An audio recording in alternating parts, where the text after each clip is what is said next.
यहाँ सीको भिआई क्वेसन छ। यस्तो मोडलको क्वेसन सिम्प्लिफाई सोध्यो भने हामीले यसरी बनाउनु मिल्छ।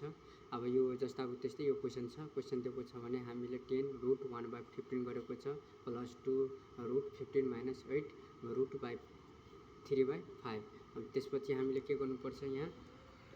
हामी यहाँ के गर्नुपर्छ, यो 10 छ त 10 बाई यो माइनस प्लसमा छ त्यसलाई मैले तल गरिदियो त √15 इन्टु अनि यसलाई मैले फेरि मल्टिप्लाई गरेँ 15 इन्टु 15 प्लस यो जस्ताको त्यस्तै अनि फेरि यहाँ पनि मैले के गरेँ यो √3/5 छ त्यसलाई मैले यो √5 लाई तोड्नको लागि मैले के गरेँ √5/5 गरेँ अनि त्यसपछि यो जस्ताको त्यस्तै अनि यसलाई योसँग मल्टिप्लाई गर्दा यो रुट कटिहाल्छ त बाँकी जस्ताको त्यस्तै रहन्छ त यसलाई योसँग मल्टिप्लाई गर्दाखेरि 10√15 अनि यो दुवैबाट कमन लिए अनि 15 प्लस यो 2 अनि यो 15 माइनस 8 जस्ताको त्यस्तै अनि यो 15 रुट टुटिहाल्यो त 5 अनि यसलाई योसँग मल्टिप्लाई गर्दाखेरि 5 3 जा 15 गरेँ अनि